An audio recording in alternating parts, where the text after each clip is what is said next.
Hello, Insomniacs. It's Kurious Cyclopes. And Steve. We are Never Sleep Again TV. Today we got a fun little topic. So this one is for all of us to enjoy. So at the end of the video, definitely share your thoughts with us. But today's topic, favorite horror villain deaths. So yes, as we know, there's a lot of body counts in horror films where people are getting slashed off. But what's your favorite time a killer got killed?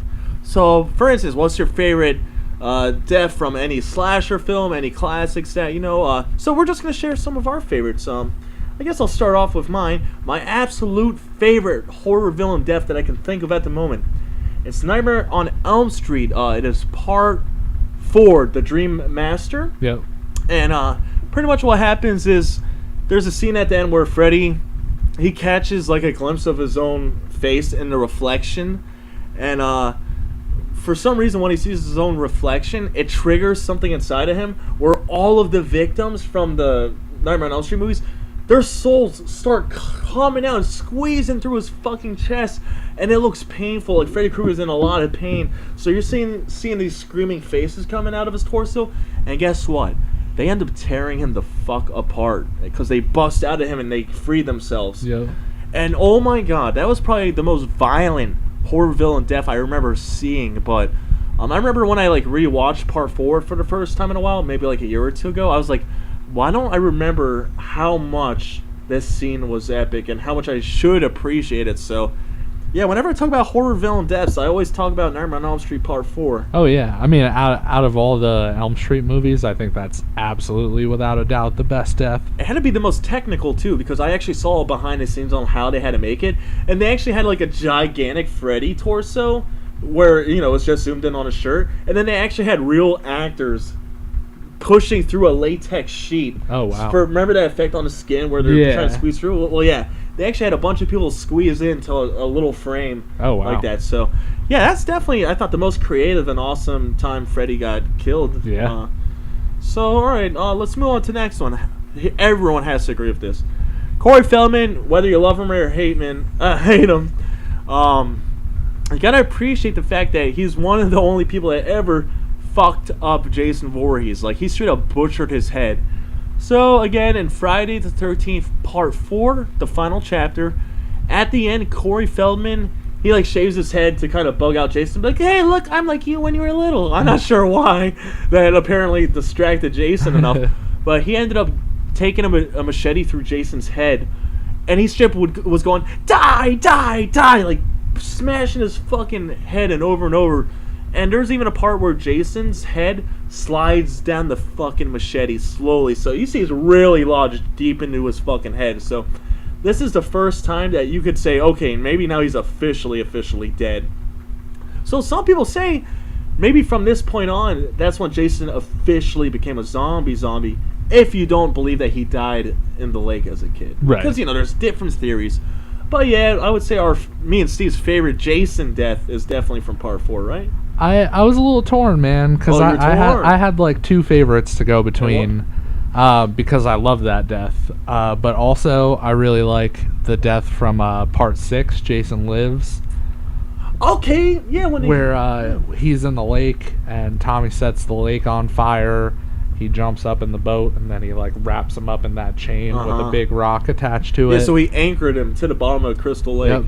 So now he's like just down there drowning essentially. Yep. And then to top it all off, the girl like takes the propeller on the boat and just starts cutting the ever-living shit out of him underwater. And that was really cool because obviously like the Jason and the lake, they're almost like one force together. Yeah. It's almost like the lake brought back some like special vengeance of him to, you know, go around killing. But yeah, having him trapped from where he started, that's pretty cool. Oh yeah. And I'm pretty sure I've even seen cool figures and like dioramas of Jason just chilling at the bottom like fuck, what do I do now? Right. I'm stuck here, like nothing I can do. So that was really cool. Especially because in Freddy vs. Jason, like, they make it so Jason has, like, a phobia of water. Right. Which is a little silly, but, again, it was cool having him be trapped at the bottom of the lake. I mean, and just to throw it out there, it's not a Jason death, but the original Friday the 13th had a pretty cool death scene where Jason's mom got beheaded. Because, come on, That was awesome. Yeah. So yeah, but definitely parts 4 and 6, Jason Lives. Those are the best Jason deaths in our opinion. All right, and then I got another one. This one's very freaking brutal. So as you know, Chucky, he gave me nightmares as a kid. Well, Chucky, of course, he dies and he comes back again and again. Well, in Child's Play Part 2, I thought that was his most brutal death because, you know how it's in a toy factory and all that? Well, Yeah. remember how he died? That freaking, like, machine that puts all the legs and the arms into the dolls? It started sticking him all over the place with these doll parts, and it totally melted his ass with all these limbs sticking out. So he was just a big pile of mush, pretty much at the end of 2. And a bloody one at that, because he started to bleed and shit. Yeah. So at this point, because he was becoming humanized in that doll. But how was that when you first saw Child's Play 2? That it was pretty brutal. Yeah, pretty brutal, man. Especially, I'm sure I was fairly young at the time seeing that, so. And he's screaming like in agony, like, "Ah, yeah. you fucking bastards! Ah, it hurts." All right, so I know you got a couple favorites as well. Yeah, I got a couple of quick like monster ones or animal type ones. Some beasts. Yeah, I'm a huge Jaws fan. Mm-hmm. They get a little weird as the series goes on, but the first 2 at least with Brody and stuff like, you also will see throughout this list that I'm a big fan of like a kill that comes with like a badass line before it. So like I love in the first Jaws when he like gets the oxygen tank in the shark's mouth and he climbs up that mast with the rifle, and as it's like just about to touch the water and sink, like, and the shark comes up, he's like, "Smile, you son of a bitch," and he shoots the tank and explodes, and like I love that shit. And then the second one was kind of cool where he like bit the power line and like sparks are fucking flying everywhere. I haven't seen the second one in I don't even know how long. Probably over 10 years. So it's nothing like the first one, but still cool. I want to know how Jaws keeps coming back though.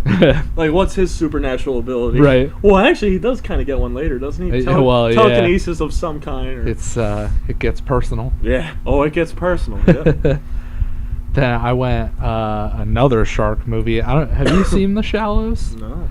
It's interesting. It's the like Blake Lively versus shark thing. So like, but basically at the end of the movie, she ends up on one of those big like metal floating buoys out in the ocean, and she like sees the shark coming, so she shoots it with a flare gun, which like catches it on fire for a second until it goes underwater and the flame goes out.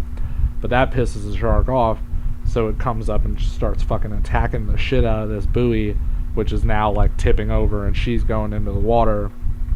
She's like trying to hide in there while he's like tearing the ever-living shit out of it. She looks and realizes that the big like chain that tethers this buoy to like the ocean floor is like starting to rip out. So she gets this genius idea that she's gonna tie herself to the chain. When it rips off, she like nosedives with it, like just following it down to the ocean floor, and the shark comes like right behind her, just like following her. Well, you see that there's like all these little metal scraps and shit on the bottom of the ocean. Shit. And she like at the last second she rolls out of the way, and the shark is just fucking impaled on like all these scraps. On all that shrapnel. Yeah. That's so cool. Yeah, it was awesome. So that was a cool end. Then I had the Piranha and Piranha 3 Double D, the remake. That's and gonna be fun. Just because I like kind of campy shit too. Like, so in the first one, like Ving Rhames' character, like similar to the Friday the 13th propeller death, like takes a propeller off a boat and just starts like whipping the ever living shit out of the piranhas with it. But apparently, you find out in the second movie that in that scene they like ate the fuck out of his legs, and so now you see him, he's in a wheelchair, like, with both his legs cut off. Well, he's at a water park, and the piranhas start to attack the water park, and he goes to the guy pushing him around in his wheelchair like, "Get me my legs." And he gets these like prosthetic legs that have shotguns attached to him, and like crawls into the water and just starts blowing these fucking piranhas away. That's fucking awesome. It's awesome, dude. So that's probably was that before Planet Terror? Because she also had a fucking machine gun leg. So I think it was after. Really? Okay. Because obviously you don't hear about gun legs too much. Right. So I just thought that was a funny. You know. Yeah, it's an interesting touch. Yeah. Then what else do we have? Oh, well, obviously Phantasm 2. I think that's my favorite death out of that series. Oh my fucking god. Yeah, out of all the Phantasm movies, number 2 had to be his most fucking... the tall man's most brutal death. Oh, yeah. They pump him full of, like, embalming fluid, and it totally just fucking, like, melts him down. Just, like shooting. Yeah. It's disgusting, but it's awesome. Honestly, yeah, it is kind of gross, because it has all that yellow fluid gushing out, and... oh, God. Yeah. It's fun to watch, though. I like that one. I had From Dusk Till Dawn. Mm-hmm. I like that. Love those movies. There's a couple in there, like the one guy in the bar flips the table upside down and just starts like tossing these stripper vampire chicks onto it, using each leg like a stake until there's like 4 girls on it. And then another badass line moment when like Selma Hayek is telling George Clooney like, "Oh, you're gonna be my slave and shit," and he's like, "No thanks, I already had a wife," and he shoots he shoots that chandelier that comes down and like impales her. Man, that's awesome. I really gotta rewatch those movies. Yeah, I haven't seen them in ages. I think, and you know I have the box set. So. At the very end of the first one, I like the when it's just the 2 people left, and then like George Clooney's character, his like contacts finally show up to the bar, and they like break down the door, and the sunlight coming in like reflects off the disco ball in the club and starts like blowing up all the vampires left in there. You know, since you brought up vampires, it kind of reminded me of another one. So one of my favorite horror villain deaths is definitely Christopher Lee's Dracula in the original. I guess it was called The Horror of Dracula. It was their first attempt at making a Dracula movie. But goddamn, even though Hammer's like old, there is an extremely violent death of Dracula in the original, The Horror of Dracula. Because what happens is, now Peter Cushing's Van Helsing, and he's his main nemesis throughout the series. Right. Well, after the blinds get pulled open, in Dracula's castle, the sun comes in, and this might have been the first time we saw a vampire slowly decompose. But dude, it looks so fucked up how he starts rotting, and eventually he turns to dust. But I guess it was so brutal, even for back then, that they actually had to take out and tone down some of the details of his death. So later when they release on home video, it's like, oh, it's a big deal that we fully restored Dracula's brutal death. Right. So that's another good vampire death right there. Yeah, so thanks for reminding me of that. Yeah, no problem. I only have one more. Oh, all right. It's the very last scene of the Evil Dead remake or whatever you want to call it. That's a good remake. Yeah. It's like, it's just the atmosphere of the scene is so cool. Like, it's already raining blood. Yes. The cabin's on fire. Then like the demon, whatever you want to call it, like comes crawling out of the ground, chasing after her. Yeah, I forget what the hell it was called. Like me the too. Abomination or something weird like that. Yeah. So like she's hiding under the Jeep with like a chainsaw and like chainsaws its leg or whatever, and then it gets all pissed off, flips the Jeep over. It ends up on her fucking hand. So obviously what's she gonna do but rip her hand off? And then in another like badass line moment, the beast is like crawling towards her and is like, "I'm gonna feast on your soul," and she's like, "Feast on this motherfucker," and chainsaws the shit out of her. It was awesome. God, that was a great remake and a great death scene for that Deadite at the end. Alright, so that's just some of our favorite horror villain deaths. The main reason why we did this video is because we want to hear what yours are. Obviously, there's countless horror films out there and countless villains. So whenever a horror villain died, what was your favorite death? So please tell us your opinion. Please load up our comments. We really want to read what you have to say. And we know there's countless horror villain deaths out there that are great. So, just fill us in. Alright, so Kurious Cyclops. And Steve. Thanks for watching Never Sleep Again TV. Thanks, guys. See you next time.